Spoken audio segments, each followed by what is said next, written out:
Vamos a ocuparnos en los próximos minutos del tema marítimo, pero a través de una perspectiva histórica. Es siempre bueno refrescar la memoria de cuáles fueron los acontecimientos que nos condujeron a la guerra o a la agresión chilena, para ser más precisos, cuáles fueron los personajes capitales de ese momento histórico y cuál es hoy la realidad del tema, vinculada desde luego en la actualidad a lo que está sucediendo en La Haya. Para abordar esas facetas hemos invitado a dos personalidades que conocen mucho de historia. Damos en principio la bienvenida al general Luis Fernando Alcázar. Buenas noches, bienvenido a Bolivisión, general. Muchísimas gracias, es un placer estar nuevamente por acá. Muchas gracias, y también contamos con la presencia del capitán de corbeta Johnny Carvajal, que además de las funciones militares que cumple, es historiador militar. Muchas gracias, Juan Pablo, a ti, al programa, a toda la prestigiosa teleaudiencia de este canal, y agradecerte por brindarnos este espacio para recordar una de las páginas más dramáticas, más trágicas, más trascendentales que le ha tocado vivir a la nación entera.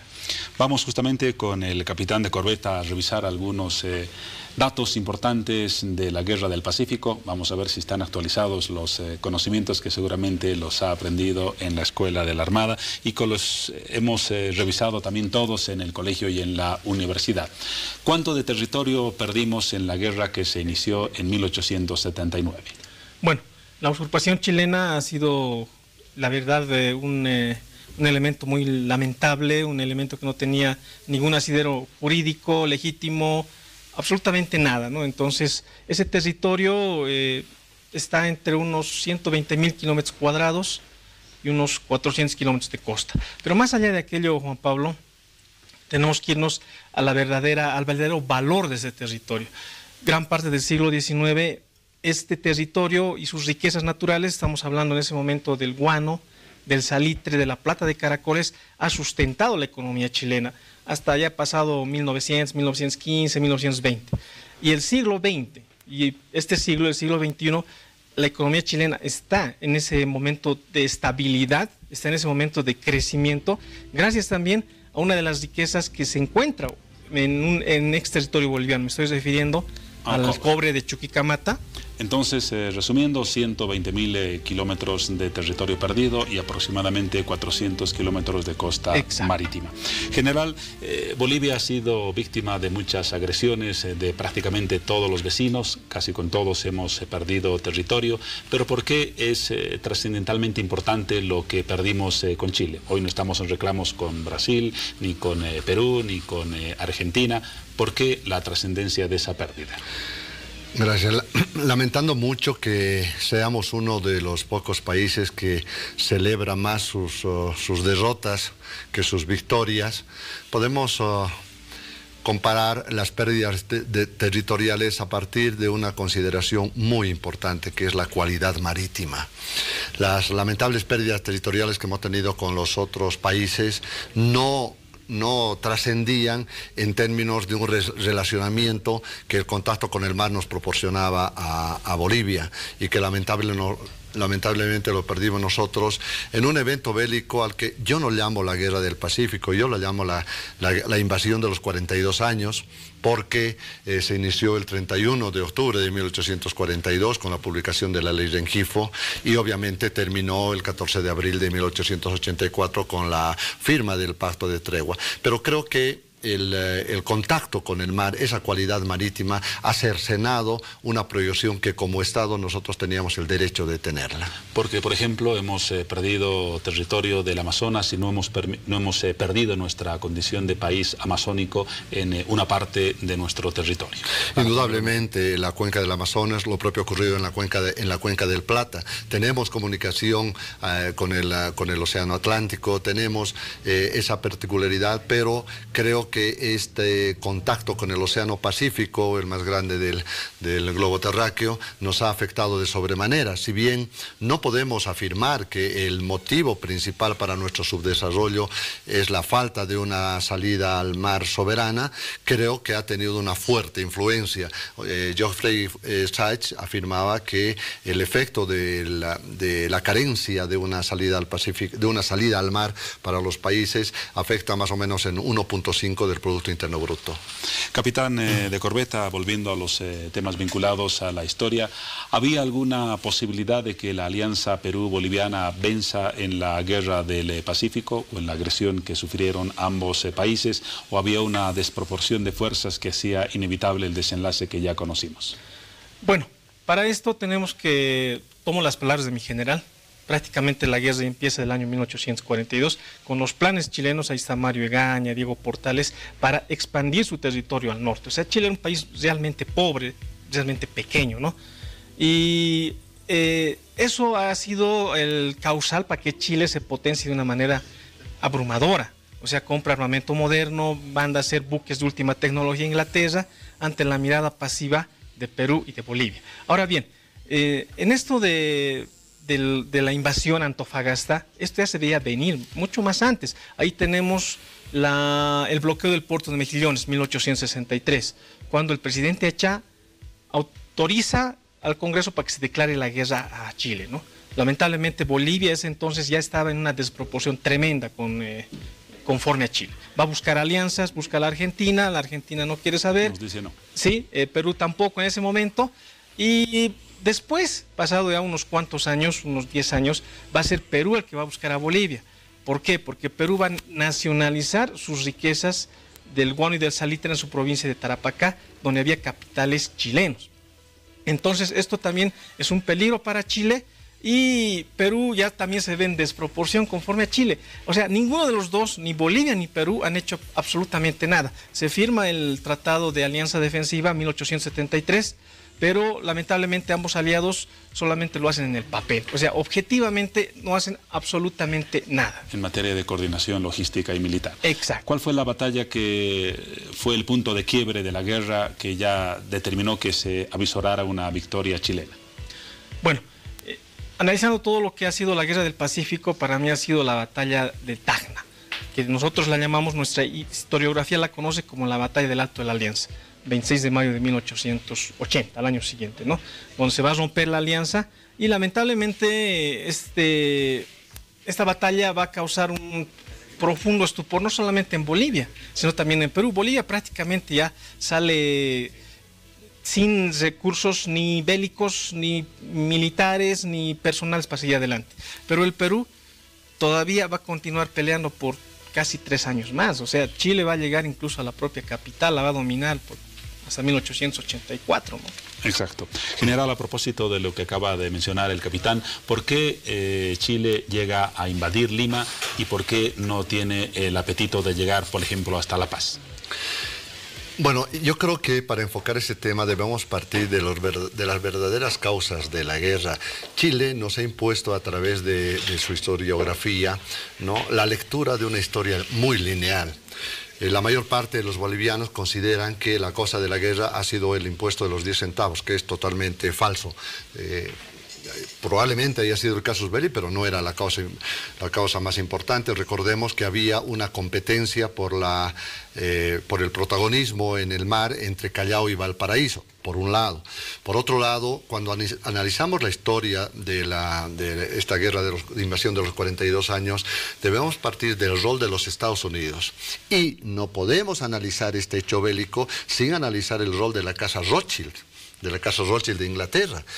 Los capitales anglo-chilenos que tenían sus empresas en Chile habían visualizado la necesidad de cooptar las guaneras de Atacama boliviana y de la provincia del Tarapacá, del Perú.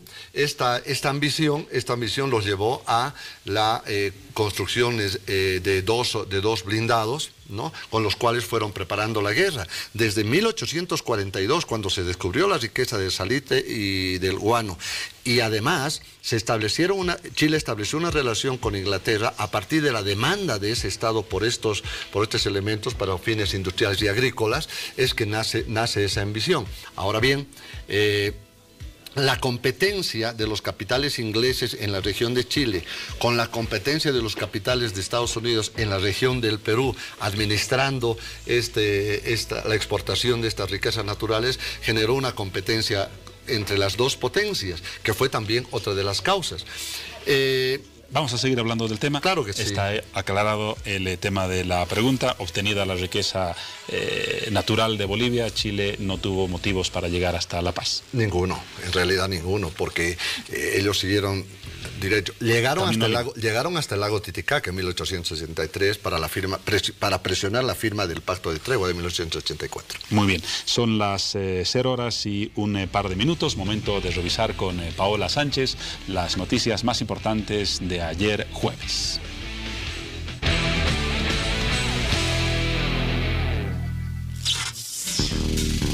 Con el traslado de los restos de Eduardo Avaroa, se iniciaron este jueves los actos conmemorativos a la defensa de Calama de 1879 y el Día del Mar, que se celebra este 23 de marzo, cuyos homenajes tienen un panorama especial, ya que Bolivia y Chile presentan sus alegatos ante la Corte Internacional de Justicia. El presidente Evo Morales, el vicepresidente Álvaro García Linera y ministros de Estados encabezaron la comitiva que escoltó los restos por las avenidas Mariscal Santa Cruz, 16 de julio, Landaeta y 20 de octubre hasta la Plaza Avaroa en Sopocachi. Por otra parte, el presidente Evo Morales se declaró muy contento y a la vez muy sorprendido este jueves por los alegatos de Chile en la demanda marítima, pues mencionó que están llenos de contradicciones. Además, aseguró que refuerzan los argumentos bolivianos y reafirmó en ese marco que el Tratado de 1904, que defiende el vecino país, no garantiza la paz ni la amistad entre los pueblos. Para finalizar, la Fuerza Especial de Lucha contra el Crimen informó que se detuvo este jueves a 19 personas en la cuarta jornada de movilizaciones violentas protagonizadas en La Paz por afiliados a la Asociación Departamental de Productores de Coca. Por otra parte, el comité ad hoc que se conformó y tomó el 12 de marzo en las instalaciones de ADEPCOCA La Paz entregó los predios a un nuevo directorio conformado por fundadores de la institución a la cabeza de Honorato Ato.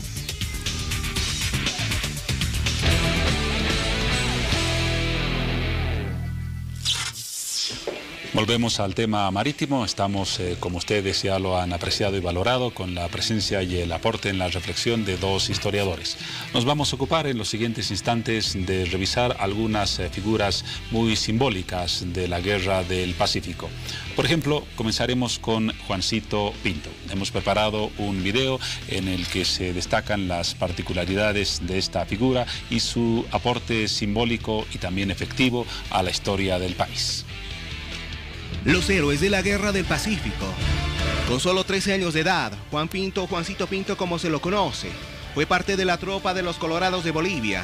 Se unió a las milicias para ir a la defensa del territorio boliviano que era invadido por los chilenos. Este niño desempeñaba funciones en esta tropa como tamborero. Estuvo presente en las duras marchas hasta la costa, atravesándolas hasta llegar a Tacna, Perú, donde se reunían bolivianos y peruanos para enfrentar al ejército de Chile. Según relatan algunos historiadores, Juancito Pinto estuvo en la batalla del Alto de la Alianza, que se efectuó el 26 de mayo de 1879, cuando la artillería chilena rompió el fuego bajo el mando del general Manuel Baquedano. En esta oportunidad, Juancito Pinto cumplió órdenes con toques de tambor orientando los despliegues de los soldados bolivianos. La batalla provocó la baja de varios bolivianos que se encontraban tendidos en el suelo. Este escenario consternó a Juancito Pinto, y al ver a algunos de sus jefes y soldados en el suelo, le arrebató un arma a uno de ellos, buscó entre los heridos un morral con municiones y manejando con dificultad el arma, se alejó corriendo en dirección al lugar donde resistían los últimos defensores bolivianos. El niño ingresó al combate, perdiéndose en el fragor de la lucha, y en medio del terrible fuego enemigo, Juancito Pinto murió en batalla.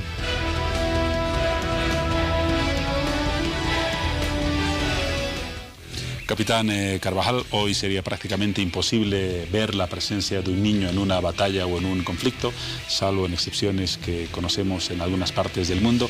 Juancito Pinto estuvo presente en una guerra. ¿El porqué de la presencia de un niño o de niños, además de mujeres, en la Guerra del Pacífico?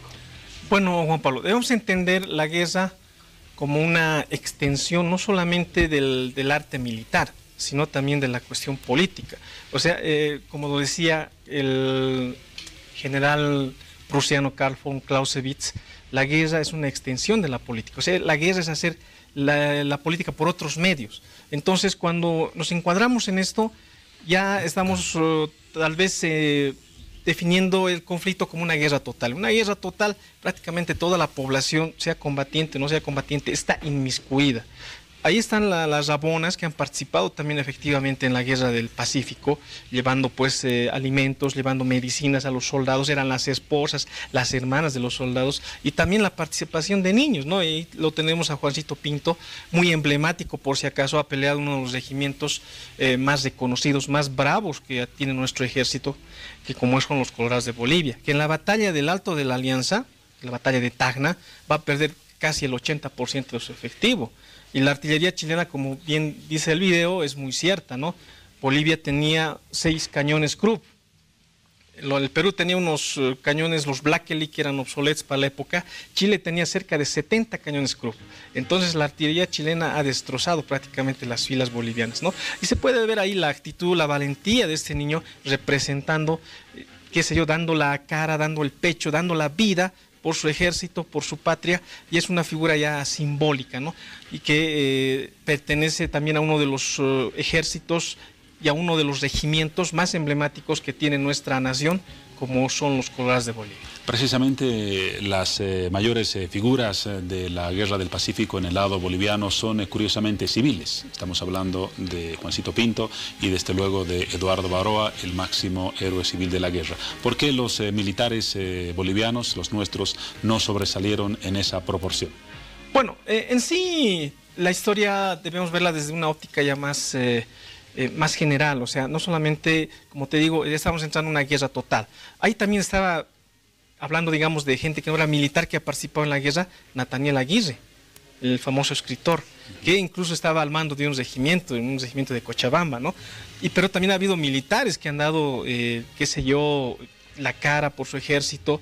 Ahí está Murguía, tal vez está ahí el Pachacha González y otros coroneles de los Colorados, especialmente los Colorados y de otros regimientos que han dado también la cara por el ejército y por la nación. Para usted, general, ¿cuál fue el militar más simbólico y valioso de Bolivia en la Guerra del Pacífico? No podríamos especificar uno.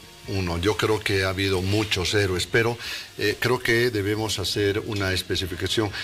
La muerte de un militar en combate es un hecho que casi podríamos clarificarlo como común, no trasciende, pero las actitudes de ciertos civiles con fuerte sentimiento patriótico sí son más trascendentales.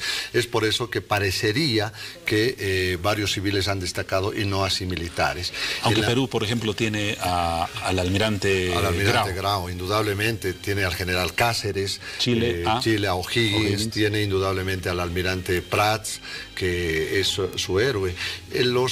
Las consideraciones heroicas de los militares indudablemente están en función de su sacrificio por la patria.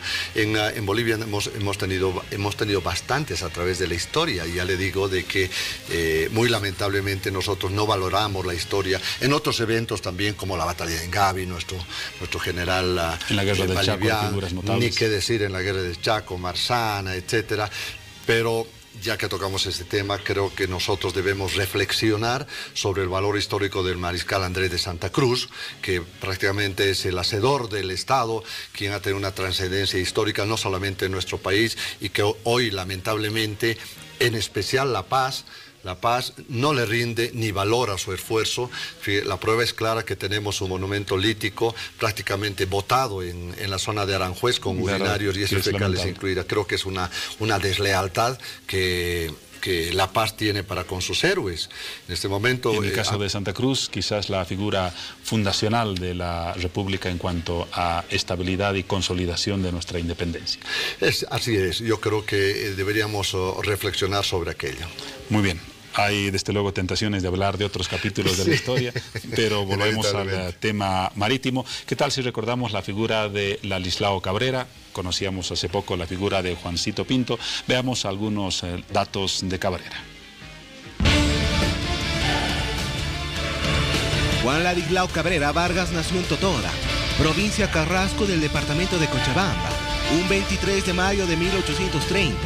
Sus padres de origen español fueron don Mariano Cabrera Fernández y doña Manuela Vargas Lafayette. Ladislao fue el hermano mayor de los 9 hijos que tuvieron sus padres. Se graduó de abogado en Arequipa, Perú. donde formó su familia con Petronila Vázquez y tuvo 2 hijos. Se destacó como abogado, periodista y profesor de literatura. Vivió en Calama y fue él quien avisó al gobierno de Hilarión Daza sobre la invasión chilena a Antofagasta. Y al ser autoridad de Calama, fue quien organizó la defensa boliviana frente al ejército de Chile en 1879, junto al subprefecto Fidel Lara y a Eduardo Avaroa. Cabrera logró reunir a 135 bolivianos, con los que se enfrentó al ejército enemigo, mientras que el ejército chileno contaba con más de 500 hombres bien armados y entrenados. Tras la derrota, se marchó a La Paz con los sobrevivientes, donde ocupó altos cargos públicos. Fue embajador y en 1881 presidente interino de Bolivia. Cuando Narciso Campero viajó a Perú, falleció en Sucre el 24 de diciembre de 1904, cuando ejercía el cargo de ministro de la Corte Suprema de Justicia. Capitán Carvajal, la defensa de Calama fue casi prácticamente una defensa civil. No contábamos en ese entonces con una presencia regular de tropas de nuestro ejército en esa región. Sí, tenemos que abarcar la batalla de Calama desde una óptica de cómo lo toma el poder político aquí en La Paz. Daza se entera de la invasión a Antofagasta precisamente el 25 de febrero, martes de Chaya, y al día siguiente lo da a conocer, 26 de miércoles de ceniza, ¿no? 26 de febrero. 11 días después de la invasión. Exacto. Desde ese momento hasta la batalla de Calama, que va a enfrentar a fuerzas, como tú dijiste muy bien, civiles bolivianas contra fuerzas militares y chilenas, casi es un mes. Entonces, Daza no hace caso a su entorno militar, porque hay 2 coroneles de los colorados, el coronel González y el coronel Torres, que le dicen: señor presidente, vamos a ir con el regimiento, queremos su autorización, vamos a ir con los colorados a recuperar y el territorio que había caído en manos chilenas. Pero Daza no lo autoriza. Y lamentablemente esas fuerzas del ejército de línea, los colorados ya eran fogueados en batalla, entonces tal vez hubieran revertido la situación de guerra, ¿no? La situación que en ese momento, la superioridad chilena, que todavía no estaba dando a gran dimensión. Ahora, yendo digamos a la pregunta que me hiciste, es precisamente por esa razón que no existía una fuerza militar en Calama, porque de acá, de La Paz, no se ha efectivizado su traslado, ¿no? Y en ese momento Chile ya prácticamente, al ver que no hay oposición alguna, va a ir tomando las demás poblaciones, Tocopilla, Mejillones y demás, y va a ser Chile el que va a declarar la guerra a Perú y Bolivia el 5 de abril.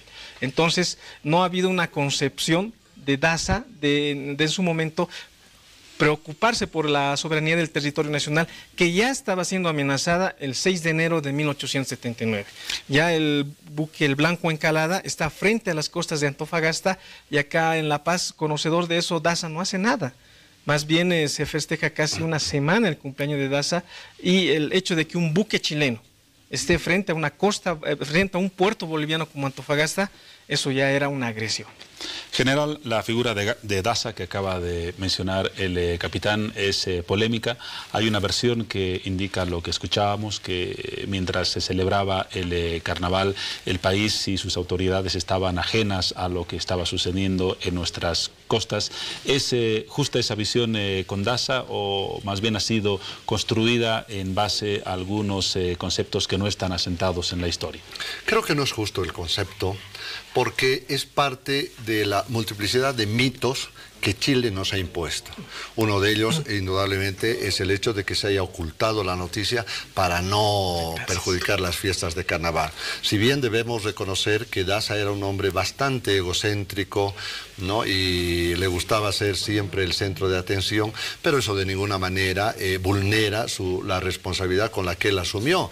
Bien decía que el capitán, él se entera el 25 en la noche en una recepción del director de policía, en la casa del director de policía, e inmediatamente se dirige con sus ministros al palacio, y al día siguiente, el 26 de febrero, emite los decretos. Entonces no podemos afirmar aquello, por un lado. Por otro lado, se es injusto con Daza cuando se lo acusa de que no asumió la conducción adecuada de la guerra. La injusticia, bueno, se arrastró hasta el día de su muerte, cuando él retorna y sintomáticamente es asesinado. es asesinado y desaparece el famoso maletín negro en el cual teóricamente estaba trayendo las pruebas suficientes para justificar su actitud. Creo que nosotros debemos analizar desde el punto de vista imparcial el rol del general Daza y no dejarnos llevar por esos mitos chilenos de que fue un irresponsable y bueno, toda aquella parafernalia que nos enseñaron a partir de intereses estrictamente chilenos. Muy bien. Vamos ahora a la principal figura de la Guerra del Pacífico en las filas bolivianas. Desde luego no es otro nombre que el de Eduardo Avaroa, también partícipe de la defensa de Calama. Veamos esta nota que hemos preparado a propósito de esta personalidad. Los héroes de la Guerra del Pacífico.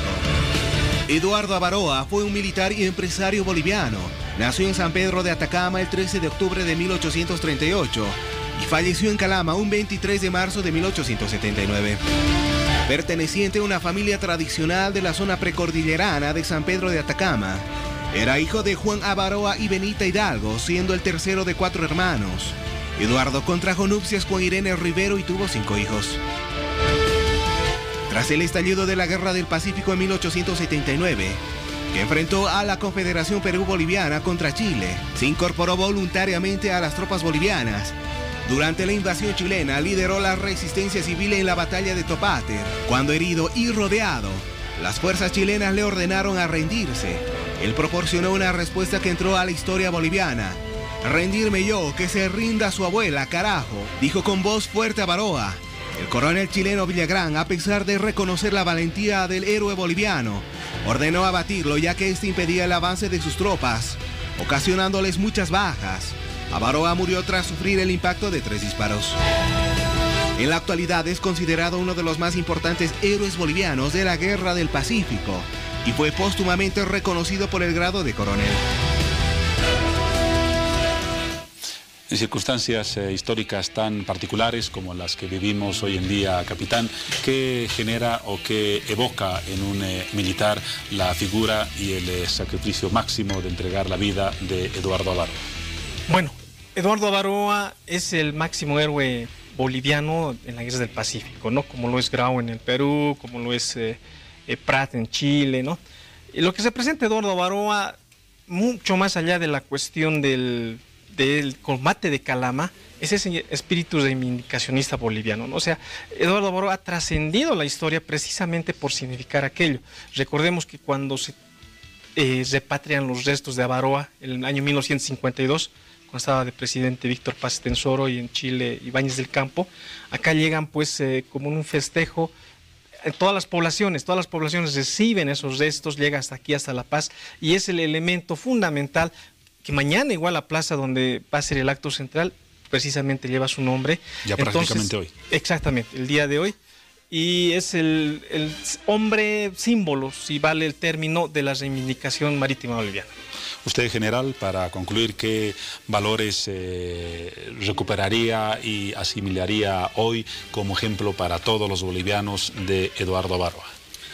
Bueno, fundamentalmente yo creo que el patriotismo.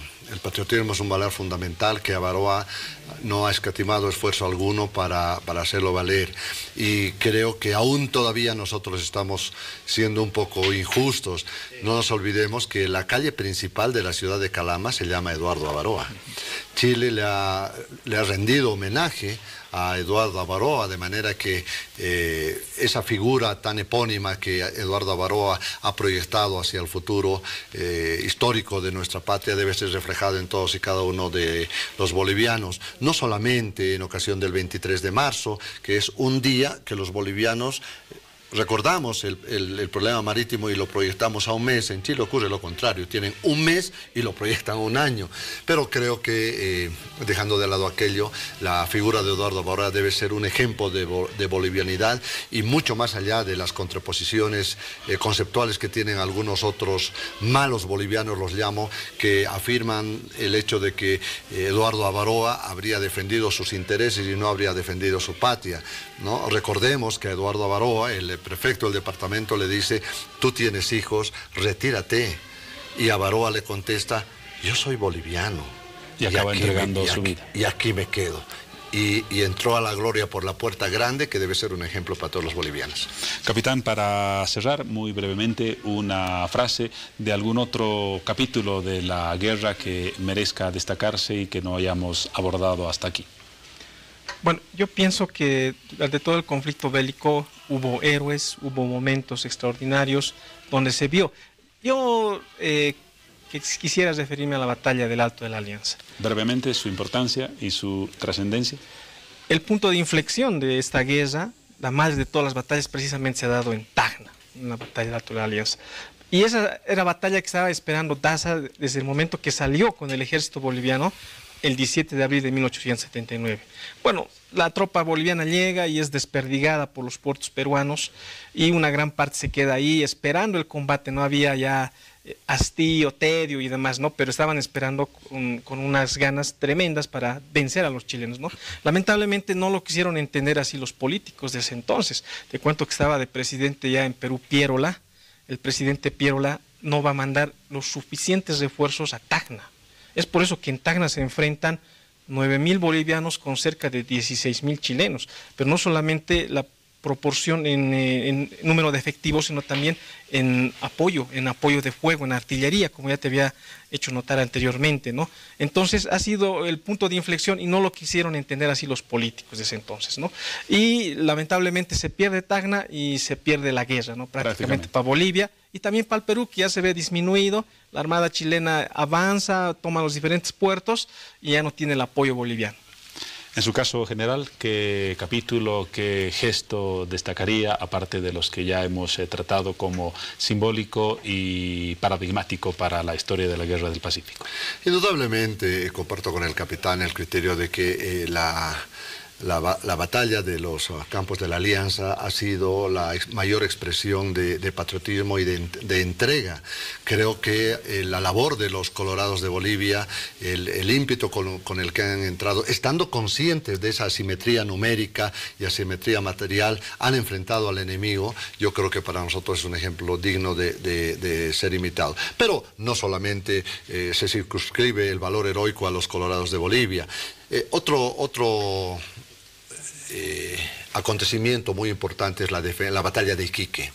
La batalla de Iquique también ha permitido demostrar al mundo la heroicidad de los soldados bolivianos. La defensa de Iquique también ha sido la oportunidad para que los soldados bolivianos asuman una conducta espartana. Creo que sería el otro acontecimiento importante para las armas bolivianas y que debe constituir un ejemplo para todos. Muy bien, muchas gracias, capitán. Lo mismo, general, por esta clase de Historia Express que nos ha permitido revisar en pocos minutos capítulos trascendentales de ese hecho que vamos a destacar en esta jornada 23 de marzo como corresponde. Será hasta una próxima oportunidad con nuestros invitados. Nos vamos ahora a un corte y luego nos despedimos.